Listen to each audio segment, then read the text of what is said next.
जय हिंद। आज हम लोग ऑप्टिक्स चैप्टर का जो चैप्टर 9 है ज्योमेट्रिकल ऑप्टिक्स और चैप्टर 10 जो है वो है वेव ऑप्टिक्स। उसमें चैप्टर 9 का जो ज्योमेट्रिकल ऑप्टिक्स है उसका एक टॉपिक है रिफ्रैक्शन ऑफ लाइट, यानी प्रकाश का अपवर्तन।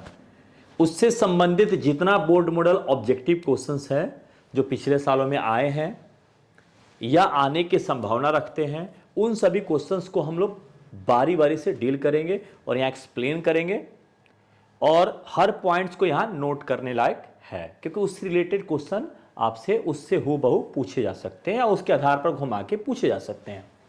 तो चलिए टॉपिक को स्टार्ट करते हैं। पहला जो है, चलिए, किस रंग के लिए किसी पदार्थ का अपवर्तनांक सबसे अधिक होता है? ध्यान दीजिएगा।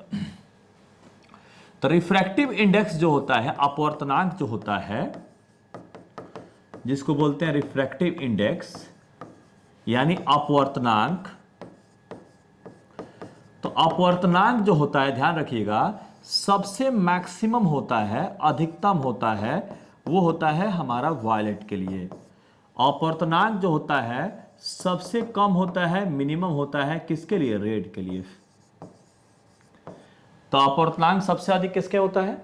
बैगनी रंग के लिए। और सबसे कम किसके लिए होता है? लाल के लिए। ठीक है, यानी अपवर्तनांक किसी मीडियम का, ठीक है, वो हमारा बैगनी रंग के लिए सबसे ज्यादा होता है। यानी प्रिज्म से गुजारेंगे तो प्रिज्म का अपवर्तनांक सबसे ज्यादा किसके लिए होगा? बैगनी रंग के लिए। और प्रिज्म का अपवर्तनांक सबसे कम किसके लिए होगा? रेड के लिए।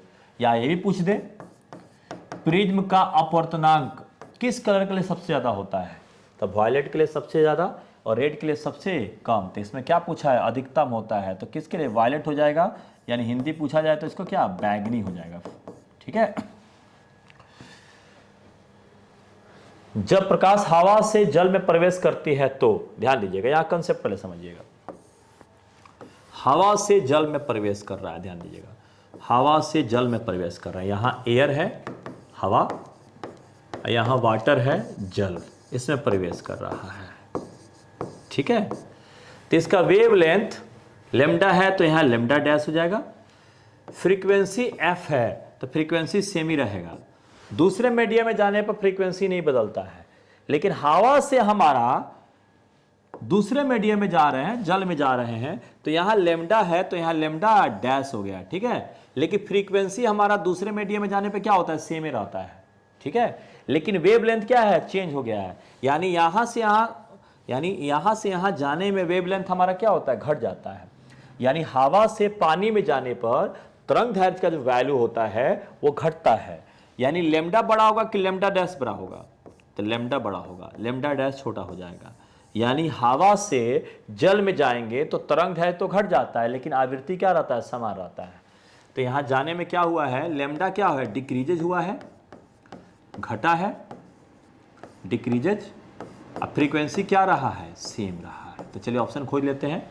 फ्रीक्वेंसी इंक्रीजेज गलत है, frequency remain same but wavelength decreases. हमारा बी ऑप्शन सही हो जाएगा। हवा से जल में जाएंगे तो आवृत्ति मीडियम बदलने पर कोई प्रभावित नहीं होता है, लेकिन कंजेस्टेड मीडियम में जाएंगे तो तरंगदैर्घ्य हमारा घटेगा।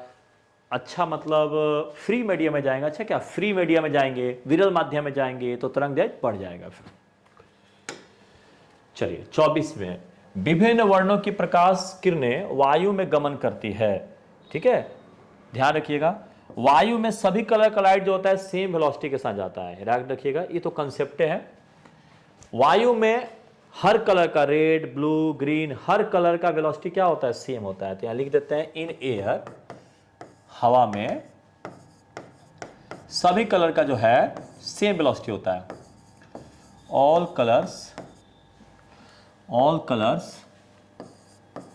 Of light have same velocities. हवा में सभी रंगों के प्रकाश की जो वेग होती है वो समान होती है। हवा में सभी रंगों के प्रकाश का जो वेग होता है वो क्या होता है? समान होता है। सब कलर सेम वेलोसिटी से चलते हैं। चलिए यहां पे देखिएगा, वायु में 4200 एंगस्ट्रम तरंगदैर्घ्य की एक वर्णीय प्रकाश जल में गति करती है तो जल में इसकी तरंग दैर्ध्य क्या होगी? तो ध्यान दीजिएगा, दूसरे मीडियम में कोई चीज आता है, ध्यान दीजिएगा, दूसरे मीडियम में कोई चीज आता है तो उसका क्या होगा, ध्यान दीजिएगा। तो देखिए दूसरे मीडियम में हम वेवलेंथ निकालना है, दूसरे मीडियम में क्या निकालना है? वेवलेंथ। तो लैम्डा दूसरे मीडियम में निकालना है तो हवा में जो वेवलेंथ है बाई म्यू हो जाता है। दूसरे मीडियम में आप कभी वेवलेंथ निकालना चाहते हैं, लैम्डा मीडियम, यहां पर लिख देते हैं लैम्डा मीडियम, यानी लैम्डा मीडियम निकालना चाहते हैं, दूसरे मीडियम में लैम्डा निकालना चाहते हैं तो लैम्डा एयर बाई म्यू हो जाता है। तो चलिए हवा में क्या तरंग दैर्ध्य बताइए? 4200 एंगस्ट्रम। जिस मीडियम में भेजना चाह रहे हैं उसका रिफ्रैक्टिव इंडेक्स क्या है? 4/3। चलिए 3 चल जाएगा ऊपर, 4200 गुना 3/4 आ जाएगा कहाँ? नीचे। कट जाएगा 1050 गुना 3, कितना हो जाएगा? 3150 एंगस्ट्रम हो जाएगा। दूसरे मीडियम में जाने पर हमारा तरंग दैर्ध्य क्या होता है? Lambda by mu. हमारा हवा में लैम्डा है तो दूसरे मीडियम में लैम्डा बाई म्यू हो जाएगा। तो हवा में तरंग दैर्ध्य क्या था? 4200। दूसरे मीडियम जिसमें जा रहा है उसका अपर्तनांक क्या है? 4/3। कटाए हैं तो 3150 हो गया है। चलिए एक कांच की पट्टिका व प्रकाश 60 डिग्री पर आपतित होती है, ठीक है। परावर्तन एवं अपवर्तन किरण जो है एक दूसरे पर लंबवत है, पदार्थ का अपवर्तनांक है। तो ध्यान दीजिएगा ये बूस्टर के नियम से बनेगा, क्योंकि आपको पता है बूस्टर के नियम से क्यों बनेगा, ध्यान दीजिएगा, क्योंकि बूस्टर के नियम में क्या होता है? रिफ्लेक्टेड एंड रिफ्रैक्टेड दोनों रे परपेंडिकुलर होते हैं। परावर्तित और अपवर्तित किरणों के बीच का एंगल कितना होता है? 90 डिग्री होता है, ठीक है, ठीक है। तो ध्यान दीजिएगा बूस्टर के नियम में परावर्तित और अपवर्तित किरण के बीच कितना डिग्री होता है? 90 डिग्री होता है। और यहां भी बोल रहा है परावर्तित और अपवर्तन किरण एक दूसरे पर लंबवत है। तो जब भी परावर्तित किरण और अपवर्तित किरण एक दूसरे पर लंब होगा हमारा फॉर्मूला लगेगा tan IP बराबर म्यू। तो I का वैल्यू कितना दिया है? 60 डिग्री। तो tan 60 डिग्री बराबर म्यू, तो म्यू बराबर हो जाएगा √3। याद रखिएगा जब भी परावर्तित और अपवर्तित किरण एक दूसरे पर लंब हो जाएगा तो क्या हो जाएगा हमारा? tan IP हो जाएगा म्यू, यानी I मतलब एंगल ऑफ इंसिडेंस, यानी आपतित कोण होता है ना। IP का मतलब क्या है? एंगल ऑफ पोलराइजेशन है, यानी एक आपतित की कोण है, यानी आपतन कोण है, इसको बोल सकते हैं, ठीक है। यानी I जो है एंगल ऑफ इंसिडेंस है, ठीक है, इसको आपतन कोण बोल सकते हैं, ठीक है। लेकिन आपतन कोण में एक स्पेशल कोण होता है एंगल ऑफ पोलराइजेशन। ये कब आता है? जब परावर्तित किरण और अपवर्तित किरण दोनों एक दूसरे पर क्या होती है? लंब होती है, तब ऐसा स्थिति आता है। बोलते बोलते थक जा रहे हैं, कोई बात नहीं। चलिए कांच का अपवर्तनांक कितना है, ठीक है, और पानी का अपवर्तनांक कितना है? अगर प्रकाश की चाल कांच में इतना है तो पानी में प्रकाश की चाल है। तो ध्यान दीजिए किसी मीडियम में चाल निकालना है, v स्पीड किसी मीडियम में, ध्यान दीजिएगा लाइट का स्पीड किसी मीडियम में निकालना है तो निर्वात में प्रकाश की चाल बाई म्यू करना पड़ता है। किसी मीडियम में प्रकाश की चाल निकालना पड़ता है तो निर्वात में प्रकाश की चाल बाई म्यू। तो निर्वात में प्रकाश की चाल कितना हो गया? 3 × 10⁸। जिस मीडियम में निकालना उसके म्यू चाहिए। तो पानी में पूछ रहे हैं, पानी में, और पानी में अपवर्तनांक क्या दिया है? 4/3 दिया है। तो देखिए किसी माध्यम में प्रकाश की चाल निकालना है तो निर्वात में प्रकाश की चाल बाई म्यू। तो निर्वात में प्रकाश की चाल ये होता है, जिस माध्यम में निकालना है उसका म्यू चाहिए, बाकी से कोई मतलब नहीं है। चलिए ऊपर चल गए तो 9 × 10⁸ मीटर पर सेकेंड बाई क्या?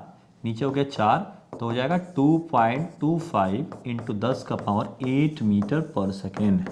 कौन सा ऑप्शन हो जाएगा? हमारा बी ऑप्शन। चलो 28 में इसको कैसे लिखना है ध्यान दीजिएगा। ये 2 जो साइड में है वो लिख देंगे, ये जो 1 जो साइड में है वो नीचे आ जाएगा, ठीक है। तो ध्यान दीजिए जो भी यहां रहेगा वो ऊपर रहेगा और जो इधर रहेगा ये नीचे आ जाएगा। तो कौन सा ऑप्शन हो जाएगा? Option number A. चलिए ये भी बना सकते हैं। चलिए ये निकालना है ग्लास का, ध्यान दीजिए इसको कैसे पढ़ा जाता है। ग्लास का रिफ्रैक्टिव इंडेक्स निकालना है किसके अपेक्षा? वाटर के अपेक्षा। ग्लास का निकालना है किसके अपेक्षा? वाटर के अपेक्षा। तो तो ध्यान दीजिएगा, अभी क्या पता है, जो इस साइड में है वो ऊपर रहेगा और जो इस साइड में है वो नीचे आ जाएगा। तो चलिए ग्लास का रिफ्रैक्टिव इंडेक्स लिखते हैं, कितना हो जाएगा 3/2। वाटर का नीचे लिखते हैं 4/3। चलिए ऊपर वाला ऐसे ही रहने देते हैं, नीचे वाला डाटा ऊपर ले आके उलट देते हैं, तो क्या हो जाएगा 3/4, तो क्या हो जाएगा 9/8। कौन सा ऑप्शन हो जाएगा, सी। कांच के लिए क्रांति कोण होता है, याद रखिएगा क्रिटिकल एंगल का कंसेप्ट यहां याद रखिएगा। किसके लिए क्या क्या क्रिटिकल एंगल होता है, क्रांति कोण होता है, वो याद रखेंगे। ठीक है, डायमंड के लिए याद रखेंगे, डायमंड के लिए हो जाएगा 24 डिग्री। ग्लास के लिए यानी कांच के लिए हो जाएगा लगभग 42 डिग्री, और वाटर के लिए लगभग हो जाएगा 49 डिग्री। याद रखिएगा डायमंड का क्रांति कोण हो जाएगा हमारा 24 डिग्री, ग्लास का क्रांति कोण हो जाएगा 42 डिग्री, और जल का क्रांति कोण 49 डिग्री। तो किसके लिए पूछ रहे हैं, कांच का, तो लगभग क्या हो जाएगा 42 डिग्री आ जाएगा। 30 में, किसी द्रव को गर्म करने पर समानता अपवर्तनांक, ध्यान दीजिएगा, टेम्परेचर का और रिफ्रैक्टिव इंडेक्स का लगभग उल्टा रिलेशन होता है। तो गर्म करने पर तापमान बढ़ेगा तो रिफ्रैक्टिव इंडेक्स क्या हो जाएगा, घट जाएगा। क्यों, किसी चीज को गर्म करेंगे तो फैलेगा, विरल होने लगेगा, हल्का होने लगेगा, तो रिफ्रैक्टिव इंडेक्स क्या हो जाएगा, कम हो जाएगा। ठीक है, किसी चीज को गर्म करने से फैलेगा ना तो विरल होने लगेगा। डिफ्रैक्टिव इंडेक्स क्या बताता है, वो चीज लाइट के लिए कितना घना है। ठीक है, तो गर्म करने को तो फैलेगा ना, तो हल्का हो जाएगा ना, विरल माध्यम हो जाएगा। सूर्योदय से ठीक पहले सूर्य के दिखाई देने का कारण है, ये सब प्रकाश का अपवर्तन होता है। कैसे, ध्यान दीजिएगा, सूर्योदय से देखिए, मान लीजिए हमारा पृथ्वी है और यहाँ पे वायुमंडल है। ठीक है, अब क्या होता है, यहाँ पे कोई आदमी है, ठीक है, यहाँ पे कोई सूर्य है या अंतरिक्ष यात्री है, कोई भी, यहाँ चंद्रमा है, कुछ भी, तो यहाँ से लाइट आएगा, अब वायुमंडल से अपवर्तन होकर यहाँ पे खड़े आदमी को दिखेगा। ठीक है, तो सूर्य रहेगा यहाँ पे, लेकिन हमको दिखेगा क्या, यहाँ पे दिखेगा। ठीक है, अपवर्तन के कारण ऐसा होता है। फिर से देख लीजिएगा इस चीज को, देखिएगा, अभी यहां पर सूर्य रहे तो ये वायुमंडल ना रहे तो हमको ना दिखेगा। तो होता क्या है कि सूर्य से लाइट यहां से पहुंचेगा यहां तक, मान लीजिए सूर्य अभी जो है नीचे है, क्षितिज के नीचे है, क्षितिज के नीचे है, अब यहां से लाइट पहुंचा, अपवर्तन के कारण ये मुड़ेगा और यहां पे धरती पर खड़े आदमी को दिखेगा। ठीक है, तो ये प्रकाश का, वायुमंडल से प्रकाश का अपवर्तन हुआ, लेकिन आदमी को सूर्य यहां नहीं दिखेगा, यहां पे दिखेगा, उसको सीधा दिखेगा ना। तो सूर्य रहेगा नीचे, लेकिन आदमी को कहां दिखेगा, ऊपर। तो भले उदय नहीं हुआ रहता, लेकिन उससे पहले ही आदमी को दिखने लगता है, अपवर्तन के कारण। ये नीचे रहेगा ना सूर्य, ये नीचे रहेगा, तब वो अपवर्तन के कारण हमको ऊपर दिखने लगेगा। ठीक है, तो सूर्य है यहां और यहां से प्रकाश गया या वायुमंडल से अपवर्तन करके यहाँ पे आदमी जो है पृथ्वी की सतह पे खड़ा है, उसको दिख रहा है, लेकिन उसको सूर्य यहाँ नहीं दिखेगा, उसको यहाँ दिखेगा।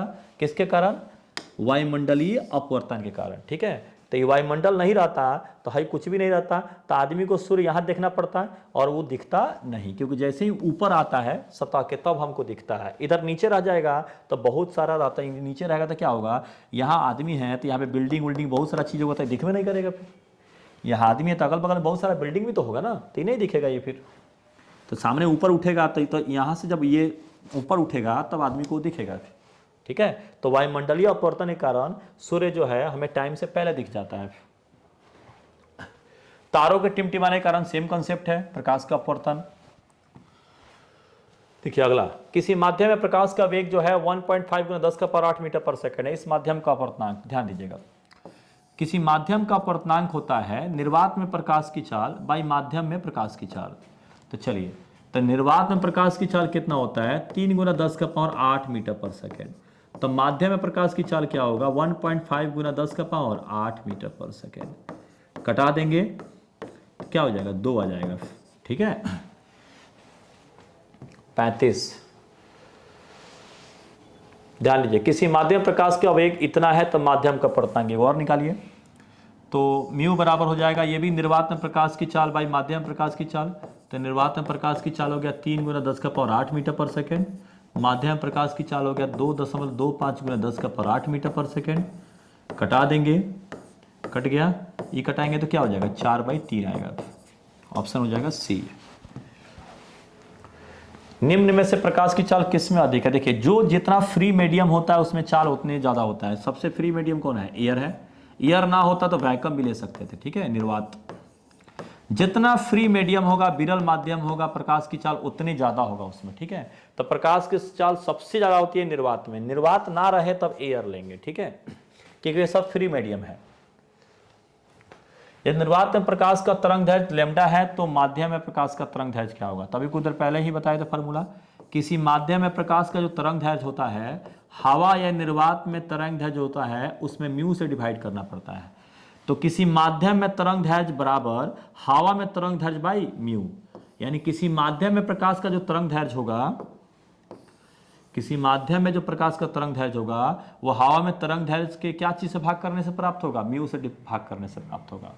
तो यहाँ पे तरंग दैर्घ्य का जो है अपवर्तनांक जो है ये n दिया है, यानी म्यू का मान n दे दिया है, तो क्या हो जाएगा? लैम्डा बाई n हो जाएगा। फिर से देखिए, किसी माध्यम में तरंग दैर्घ्य जो होता है, हवा में तरंग दैर्घ्य बाई क्या हो जाएगा? म्यू हो जाएगा, अपवर्तनांक हो जाएगा।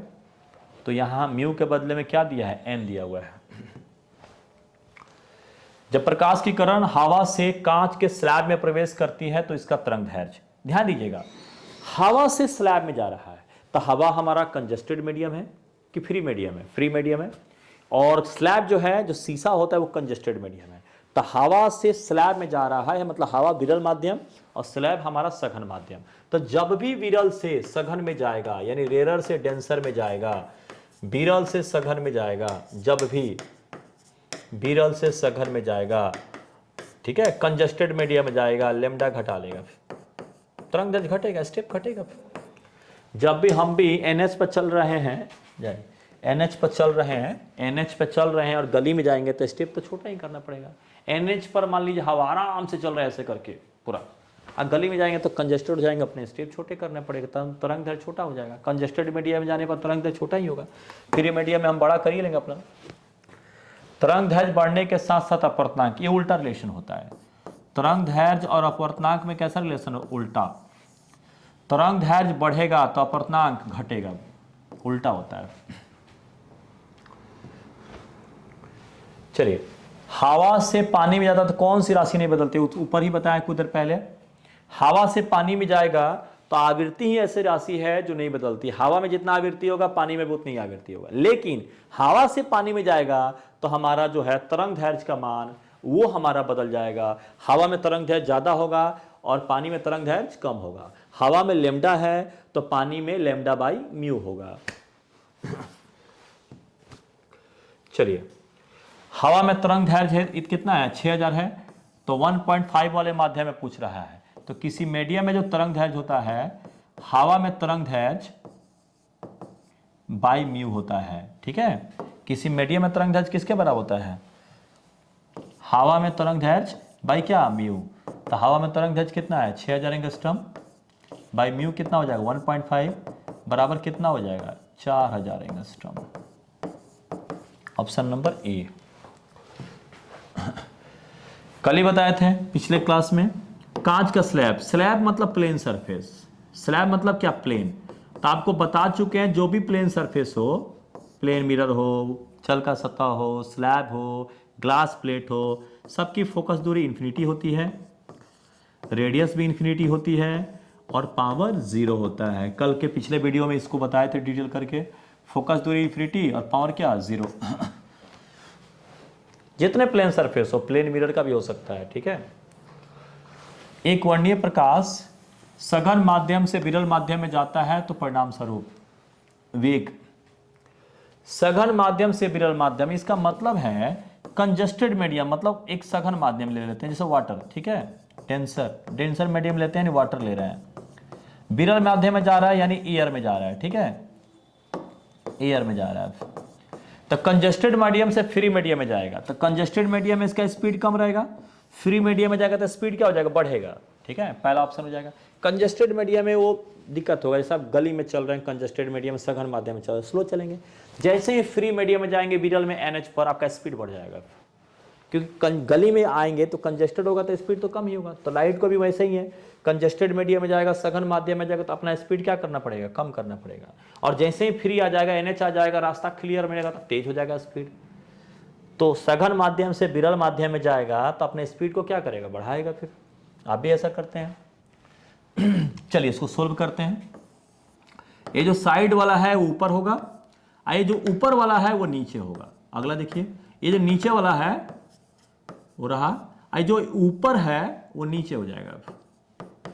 ये जो नीचे लिखा है वो ऊपर रहेगा, ये जो ऊपर है वो नीचे हो जाएगा। फिर से देखिए, हाँ जो नीचिलका है वो लिख लिए, आज जो ऊपर का है वो नीचे आ गया। नीचिलका था वो लिख दिया यहाँ पर, आज जो ऊपर का था वो नीचे आ गया। नीचिलका था वो लिख दिया यहाँ पर, आज जो ऊपर था वो नीचे आ गया। अब सब कट जाएगा, सब कट जाएगा, स्वाहा हो जाएगा, 1 बुच हो गया। फिर चलिए, किस कारण से हवा का बुलबुला पानी के अंदर चमकता हुआ नजर आता है? देखिए, चमकने का काम पूर्ण आंतरिक परावर्तन होता है। जैसे चेन्नई में कोई भी खेले, थाला फॉर रीजन हो जाता है, धोनी का नाम हो जाता है। तो यहाँ कोई भी चमके, लगभग अधिक से अधिक स्थिति में हीरा चमक जाए, ऑप्टिकल फाइबर चमक जाए, या राजस्थान में मिर्ग मरीचिका चमक जाए, या यहाँ पर हवा का बुलबुला चमक जाए, इस सभी में पूर्ण आंतरिक परावर्तन का योगदान होता है। ठीक है ना, ये धोनी वाला कंसेप्ट है इसमें। ठीक है, चेन्नई में कोई रन मारे, धोनी का नाम होता है।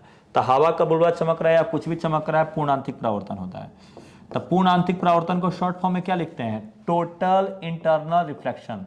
टोटल इंटरनल रिफ्लेक्शन यानी पूर्ण आंतरिक परावर्तन। और इस पर कौन कौन सी घटना है, एक जगह यहाँ लिख देते हैं। डायमंड इसी पर है, ऑप्टिकल फाइबर प्रकाशीय तंतु इसी पर है, उसके बाद मिरेज मिर्ग मरीचिका इसी पर है जो राजस्थान में होता है, उसके बाद हवा का बुलबुला इसी पर है, एयर बबल इन वाटर इसी पर है। ठीक है, तो चलिए यहां पे आगे बढ़ते हैं। प्रकाशीय तंतु अभी लिखा है, ऑप्टिकल फाइबर जो है पूर्ण आंतरिक परावर्तन पर होगा। पानी में जो है हवा का बुलबुला व्यवहार करता है, तब पानी में जो हवा का बुलबुला होगा उससे रे जो होगा डाइवर्ज करके मारेगा ऐसे। ठीक है, तो डाइवर्ज करके होगा तो इसमें किसकी तरह व्यवहार करेगा? डाइवर्जिंग की तरह व्यवहार करेगा। डाइवर्जिंग लेंस यानी किसकी लेंस की तरह? अपसारी लेंस की तरह, यानी अवतल लेंस। अपसारी लेंस बोलिए या अवतल लेंस बोल सकते हैं, कनकेव भी बोल सकते हैं, अवतल, क्योंकि डाइवर्ज करने लगता है ना। पानी में जो हवा का बुलबुला आएगा तो डाइवर्ज करने लगता है, डाइवर्जिंग लेंस हो सकता है या अवतल लेंस हो सकता है। क्रांति को न्यूनतम होता है, तो ध्यान दीजिएगा, क्रिटिकल एंगल जो आता है वो हमारा मैक्सिमम होता है रेड के लिए, और क्रिटिकल एंगल क्रांति कोण जो मिनिमम होता है वो होता है हमारा वायलेट के लिए। ठीक है, तो क्या पूछ रहा है? न्यूनतम हो रहा है, तो किसके लिए न्यूनतम? हमारा इसमें न्यूनतम होता है, तो इसमें तो ऑप्शन नहीं दिया है, एक लगा देते हैं वायलेट, बैगनी। तो न्यूनतम हमारा किसके लिए हो जाएगा? बैगनी के लिए हो जाएगा। लाल के लिए अधिकतम होता है। चलिए, पूर्ण आंतरिक परावर्तन घटना होती है जब प्रकाश किधर से किधर जाता है। देखिएगा, सघन से विरल की ओर जाएगा। किससे जाएगा? याद रखिएगा, सघन से विरल। तो प्रकाश जब सघन से विरल की ओर जाता है, डेंसर से रेयरर की ओर, ध्यान दीजिएगा, सघन से विरल की ओर जाने का प्रयास करता है, और आपतन कोण से ज्यादा होने पर पूरा का पूरा प्रकाश उसी माध्यम में लौट जाता है। इसको पूर्ण आंतरिक परावर्तन कहते हैं। किसी कांच का अपवर्तनांक 3/2 है तो उस माध्यम में प्रकाश की चाल क्या होगी? तो अपवर्तनांक बराबर होता है निर्वात में प्रकाश की चाल बाई माध्यम प्रकाश की चाल। तो ये भी को इधर भेज देंगे तो c/μ हो जाएगा। तो निर्वात में प्रकाश की चाल हो जाएगा 3 × 10⁸ मीटर पर सेकेंड। माध्यम का अपवर्तनांक कितना है? 3/2। चलिए 2 चल जाएगा ऊपर, 6 और नीचे हो गया 3, कट जाएगा तो क्या हो जाएगा? 2 × 10⁸ मीटर पर सेकेंड। ऑप्शन कौन हो जाएगा? ए। ध्यान दीजिएगा, 2 को अपवर्तनांक दिया है 4/3 और एक 5/3, और क्रिटिकल एंगल निकालना है। ठीक है, तो IC बराबर जब 2 को देगा, IC बराबर साइन इनवर्स, ध्यान दीजिएगा, IC बराबर साइन इनवर्स μ2/μ1।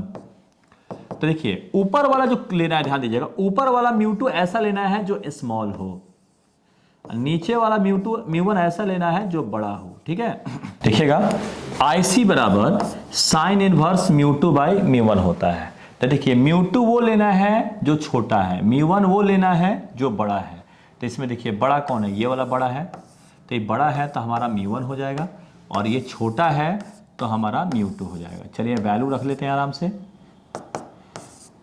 साइन इनवर्स μ2 की जगह पे क्या लिख देते हैं 4/3, μ1 की जगह पे क्या लिख देंगे 5/3, 3 से 3 कट जाएगा, तो IC बराबर हो जाएगा साइन इनवर्स 4/5। कौन सा ऑप्शन आ जाएगा, ऑप्शन नंबर ए। चलिए 6000 एंगस्ट्रम है एगो, और एगो 4000 एंगस्ट्रम है, तो क्रांति कोण निकालना है। तो क्रांति कोण का फॉर्मूला होता है IC बराबर साइन इनवर्स λ1/λ2। तो ऊपर लैम्डा वो लेना है जो स्मॉल है, ध्यान दीजिएगा, नीचे λ2 वो लेना है जो हमारा बड़ा वैल्यू है, तो ध्यान दीजिएगा। तो इसमें बड़ा वैल्यू कौन है 6000, तो ये λ2 हो जाएगा, याद रखिएगा। छोटा वैल्यू कौन है 4000, तो ये λ1 का वैल्यू हो जाएगा। तो चलिए साइन इनवर्स λ1 का वैल्यू क्या हो जाएगा 4000, λ2 का वैल्यू क्या हो जाएगा हमारा 6000, कट जाएगा 4/6 हो जाएगा, यानी IC बराबर साइन इनवर्स 4/6 2 से कटेगा तो 2/3 आ जाएगा, ये आ जाएगा। पूरा मिला के एक बार फॉर्मूला लिखना हो तो साइन इनवर्स μ2/μ1 बराबर साइन इनवर्स λ1/λ2 या साइन इनवर्स V1/V2। ये फार्मूला होता है क्रिटिकल एंगल का तीनों फेज में। इसमें जितना ऊपर होगा सब, जितना पॉइंट्स ऊपर होंगे सब स्मॉल होंगे, जितना पॉइंट्स जो नीचे होंगे वो सब लार्ज होंगे। जैसे μ2 λ1 V1 ये सब छोटे होंगे, μ1 जैसे μ2 λ1 V1 सब छोटे होंगे, μ1 λ2 V2 ये सब बड़े होंगे, ठीक है। तो ऊपर का वैल्यू छोटा, नीचे का बड़ा, क्योंकि ऊपर छोटा होगा नीचे बड़ा होगा तभी ना वैल्यू 1 से कम होगा, और साइन का वैल्यू 1 से क्या होना चाहिए कम होना चाहिए। चलिए हीरे का जो चमकना होता है वो किसके कारण होता है, इसका बहुत ज़्यादा अपवर्तनांक होता है। हीरे का अपवर्तनांक कितना होता है 2.42 होता है, ठीक है, इसके कारण ही चमकता है। तो चलिए दो माध्यम में तरंग है दिया है, तो इस माध्यम में क्रिटिकल एंगल निकालना है। तो अभी क्या बताया है IC बराबर साइन इनवर्स λ1/λ2।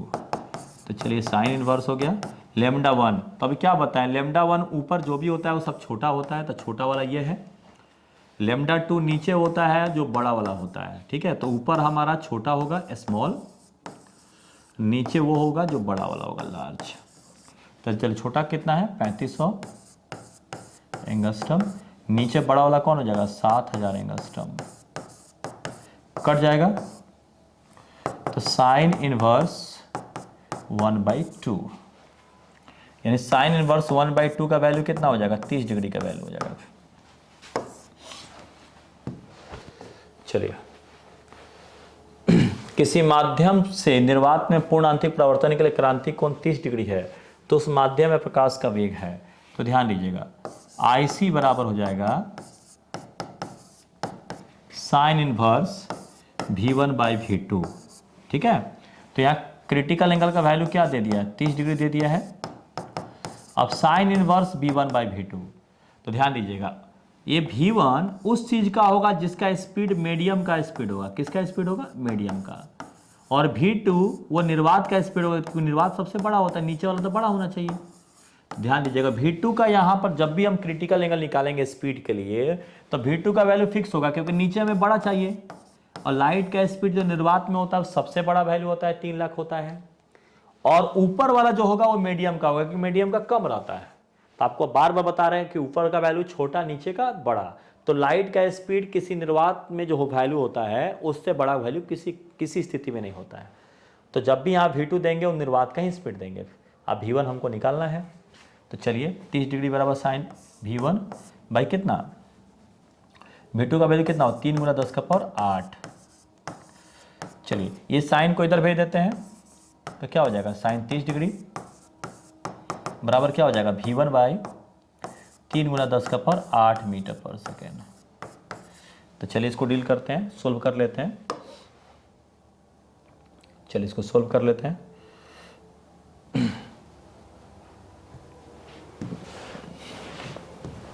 छोटा थोड़ा कर देते हैं।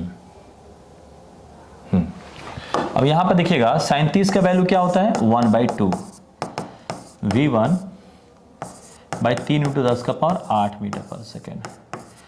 तो क्रॉस मल्टीप्लीकेशन करते हैं, V1 में 2 से गुना करेंगे तो 2V1, इधर गुना करेंगे तो क्या 3 गुना 10 का पावर 8। अब V1 निकालेंगे यहाँ पर तो 2 जाकर डिवाइड हो जाएगा, 3 में 2 से भाग करेंगे तो क्या 1.5 गुना 10 का पावर 8 मीटर पर सेकेंड। ऑप्शन नंबर कौन बी हो जाएगा। प्रकाश का पूर्णांतिक परावर्तन संभव है, तो पूर्णांतिक परावर्तन के लिए सघन माध्यम से विरल माध्यम में जाना है। तो देखिए ये विरल है, ऐसे सघन जा रहा है, ये नहीं हो पाएगा। सघन से विरल जाना है, ये भी विरल से जो है सघन जा रहा है, ये भी नहीं होगा। सघन से विरल जाना था, इसमें डी होगा। क्यों? क्योंकि वाटर हमारा सघन है, ठीक है, और एयर हमारा क्या है विरल है। यानी सघन से विरल जाना है, यानी डेंसर से रेयर की ओर जाना है, तो वाटर टू कहाँ हो जाएगा एयर, क्योंकि वाटर हमारा डेंसर है और एयर क्या है रेयरर है। यानी सघन से किधर जाना है विरल की ओर जाना है। क्रांति कोण सघन माध्यम में वो आपतन कोण है जिसके लिए विरल माध्यम में अपवर्तन कोण होता है। क्रांति कोण जब बनता है तो विरल माध्यम में जो अपवर्तन कोण बनता है उसका वैल्यू क्या हो जाता है 90 डिग्री। क्रांति कोण की स्थिति में विरल माध्यम में अपवर्तन कोण का मान क्या हो जाता है 90 डिग्री हो जाता है। कांच के स्लैब को किसी रंगीन पेज के ऊपर रखा जाता है तो कौन सा कलर सबसे अधिक ऊपर की ओर विस्थापित होता है, वो होता है वायलेट। क्यों? क्योंकि वायलेट के लिए होता है किसी मीडियम का रिफ्रैक्टिव इंडेक्स जो होता है सबसे ज्यादा जो होता है, इसलिए तो अपरेंट शिफ्ट इसको बोलते हैं। इसका मतलब होता है कि पेज है और उसके ऊपर कुछ लाकर रख देते हैं, तो हम देखेंगे तो वायलेट सबसे ऊपर उठा हुआ नजर आएगा, शिफ्ट करता है सबसे ज्यादा, क्योंकि उसमें डेविएशन करने की क्षमता सबसे ज्यादा होता है। यानी इसमें वायलेट यहाँ पर यहाँ से ज़्यादा ऊपर उठ जाएगा, उसके नीचे रेड, ठीक है। यानी कहने का मतलब है कांच के पेज पर सब पूरा कलर का है, मतलब लाल ब्लू ग्रीन सब है। कांच जो है कोई कॉपी का पेज है उस पर सभी कलर के हैं और उसके ऊपर हम कांच का रख देते हैं, तो जो लाल रंग है वो नीचे रहेगा, अब वायलेट सबसे ऊपर दिखाई देगा। वायलेट नीचे से सबसे बेसी ऊपर उठ जाता है, ठीक है। चलिए जल का क्रांति कोण है उसी समय बताए थे 49 डिग्री, पीछे लिखा चुके हैं इस चीज के लिए। हीरे का होता है 24, हीरे का क्रांति कोण क्या 24 लिखाए थे, और कांच का 42 और जल का क्या 49 आता है, ठीक है। जल के लिए क्या होता है, देखिए जल का 49 होता है, हीरे का क्या होता है 24 और कांच का क्या होता है 42। फ्लिंट ग्लास का अपवर्तनांक याद रखिएगा 1.62, सबका याद रख सकते हैं रिफ्रैक्टिव इंडेक्स। म्यू किसके लिए याद कर सकते हैं, डायमंड के लिए 2.42 भी याद रख सकते हैं, इंपोर्टेंट है। ग्लास के लिए याद रख सकते हैं 1.5, ठीक है। उसके बाद वाटर के लिए याद रख सकते हैं 1.33 या 4/3, ठीक है। यहाँ फ्लिंट ग्लास है, स्पेशल ग्लास है, इसलिए इसका बढ़ गया फ्लिंट ग्लास का 1.62। हीरे का अपवर्तनांक होता है 2.42। इनमें से कौन सा सही है, कोर और क्लैडिंग। देखिए कोर क्या होता है, ऑप्टिकल फाइबर में ये जो बीच वाला मटेरियल्स होता है, बीच वाला वो होता है कोर, और ये बाहर वाला मटेरियल होता है वो होता है क्लैडिंग। और इससे भी लकड़ी में जो अंदर वाला खोर होता है वो बड़ी हार्ड होता है, उसका रिफ्रैक्टिव इंडेक्स क्या होता है हाई होता है, बहुत हार्ड होता है। और बाहर वाला आसरा टाइप का होता है, ठीक है। इसका रिफ्रैक्टिव इंडेक्स क्या होता है लो होता है। तो ये μ1 इसको ले लेते हैं, म्यू कोर और ये म्यू क्लैडिंग। तो आपको पता है बाहर का जो लकड़ी में रहता है वो आसरा टाइप का समझ लीजिए, अंदर का जो लकड़ी में रहता है वो खोर टाइप का। तो किसका अपवर्तनांक ज़्यादा होगा, खोरे का ना ज़्यादा होता है, तो कोर का ज़्यादा होगा। तो अंदर का जो मटेरियल होता है वो हार्ड होता है थोड़ा ना। ऐसे ही पता है कि लाइट आएगा ना तो इसको डेंसर से रेयरर की ओर जाना पड़ेगा, क्योंकि इसमें पूर्णांतिक परावर्तन होता है। तो अंदर वाला डेंसर होगा तब ना बाहर की ओर रेयर की ओर जाएगा, तो लौट के वापस उसी मीडियम में आएगा। ध्यान दीजिएगा कैसे करना है। अब लाइट इधर से आ रहा है, ठीक है, तो ये हमारा जो है सघन माध्यम है, जाने का प्रयास किधर कर रहा है, विरल माध्यम में, तो वापस लौट के आएगा, तभी ना पूर्णांतिक परावर्तन होगा। यानी समझ लीजिए कि अंदर वाला हार्ड रहता है, बाहर वाला क्या होता है, उतना हार्ड नहीं रहता है। क्रिटिकल एंगल का तो बताए हुए हैं, IC बराबर साइन इनवर्स 1/μ। मरुस्थल में मृत त्रिशा होने के कारण ये सब बोले ना, सभी पूर्णांतिक परावर्तन के कारण, इसी को तो मिरेज बोलते हैं, ठीक है ना, मिरेज लिखा है, मिरेज हीरे का चमकना, वायु के बुलबुला का चमकना, और जो है ऑप्टिकल फाइबर, सबका में जो है पूर्णांतिक परावर्तन का योगदान है। जब एक प्रकाश किरण कांच के स्लैब से गुजरती है तो प्रकाश किरण, ध्यान दीजिएगा, कांच का स्लैब है, ध्यान दीजिए कांच का स्लैब है, ऐसे प्रकाश किरण आ गया तो देखिएगा ऐसे आएगा, ऐसे थोड़ा मुड़ेगा और यहाँ से होके ऐसे जाएगा। इस स्थिति में ये कांच का जो स्लैब है उस पर प्रकाश किरण आएगा तो ध्यान दीजिएगा ऐसे आएगा, फिर मुड़ के ऐसे जाएगा, तो दोनों एक दूसरे के क्या आ रहा है, समांतर में विस्थापित हो रहा है कि नहीं हो रहा है, तो इसमें लिख देंगे समांतर में विस्थापित कैसे हो गया। ध्यान दीजिएगा ये हमारा जो है, ध्यान दीजिएगा ये हमारा जो है हवा है, एयर, और इसमें जा रहे हैं ग्लास। जब प्रकाश हवा से कांच के स्लैब में जा रहा है तो हवा से कांच के स्लैब में जा रहा है, यानी विरल माध्यम से सघन माध्यम की ओर जा रहा है, तो विरल से सघन माध्यम की ओर जाएगा तो अपने अविलंब की ओर मुड़ जाएगा, और फिर क्या कर रहा है, कांच से हवा में जा रहा है, इधर कांच से हवा में जा रहा है तो अविलंब से क्या हो रहा है, दूर भाग जा रहा है। ये शुरुआती और ये एक दूसरे में क्या हुआ है, इसको जाना था इधर तो अपने समांतर में नीचे शिफ्ट हुआ है कि नहीं हुआ है। ध्यान दीजिएगा उसको कैसे कंसेप्ट समझ सकते हैं, ये विरल माध्यम से सघन माध्यम की ओर जा रहा है तो अविलंब की ओर मुड़ जा रहा है, और फिर कांच से हवा में जाएगा तो सघन से विरल जाएगा तो अविलंब से दूर भागेगा। ये और ये इसको जाना था ऐसे पूरा सीधा जाना चाहिए था ना, तो समांतर में विस्थापित हो गया ना ये। चलिए अपवर्तनांक बराबर होता है, तो अपवर्तनांक बराबर क्या होता है, म्यू बराबर C/V होता है, निर्वात में प्रकाश की चाल बाई माध्यम में प्रकाश की चाल होता है, ये हो जाएगा। स्नेल का नियम क्या होता है, स्नेल का नियम क्या होता है, sine I by sine R बराबर क्या होता है, कांस्टेंट, ठीक है। आपतन कोण का साइन परावर्तन कोण का साइन का अनुपात क्या होता है, नियतांक होता है, यानी आपतन कोण का साइन और परावर्तन कोण के साइन का अनुपात क्या होता है, नियतांक होता है। इसका मतलब होता है एंगल ऑफ इंसिडेंस का साइन, एंगल ऑफ रिफ्रैक्शन का साइन का जो रेशियो होता है वो कांस्टेंट होता है। अपवर्तन का कारण है, ये तो याद रखिएगा, स्पीड में परिवर्तन होता है, स्पीड में चेंजिंग होता है, उसके कारण रिफ्रैक्शन होता है, यानी एक मीडियम से दूसरे मीडियम में जाएंगे तो स्पीड क्या होगा, बदलेगा, एक माध्यम से दूसरे माध्यम में जाने पर चाल में क्या होता है, परिवर्तन आता है, इसी कारण तो प्रकाश मुड़ जाता है। प्रकाशीय तंतु है, ध्यान दीजिएगा, ट्रांसमिशन लाइन भी है, वेव गाइड भी है, दो हो जाएगा, इससे ट्रांसमिशन भी होता है, वेव गाइड भी होता है, दोनों होता है। हीरे के चमकने का कारण है, हम बोले जो भी चीज चमकता है ना, पूर्णांतिक परावर्तन का ज्यादा योगदान उसी में रहता है। चलिए निर्वात में प्रकाश की चाल C है, तो अपवर्तनांक जो है 3/2 वाले माध्यम में प्रकाश की चाल है, तो ध्यान दीजिए किसी मीडियम प्रकाश की चाल जो हो जाएगा, निर्वात में प्रकाश की चाल बाई म्यू हो जाता है। ध्यान दीजिए किसी मीडियम प्रकाश की चाल बराबर हो जाता है निर्वात में प्रकाश की चाल बाई म्यू, तो निर्वात में प्रकाश की चाल क्या है, C दिया है, अब म्यू का वैल्यू क्या है, 3/2, 2 चल जाएगा ऊपर, 2C/3, ऑप्शन हो जाएगा C। तो चलिए इस वीडियो में इतना ही। वीडियो कैसा लगा है आप कमेंट करके ज़रूर बताइएगा मेरे टेलीग्राम पर। चलिए धन्यवाद।